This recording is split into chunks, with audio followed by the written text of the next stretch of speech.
Yo, what up, everybody? Another day in the office. Got to run some mild steel, quarter-inch square tubing onto a 3/8 plate with a half-inch gusset. And man, this is fun to weld. This thicker mild steel with some MIG. In my opinion, this is fun. I'm not gonna lie. That easy money, baby. Just listen to that bacon crackle.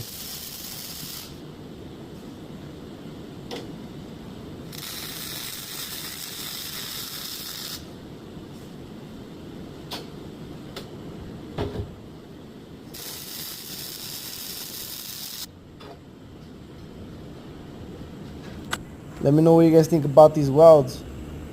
They came out pretty good in my opinion. Easy money, baby.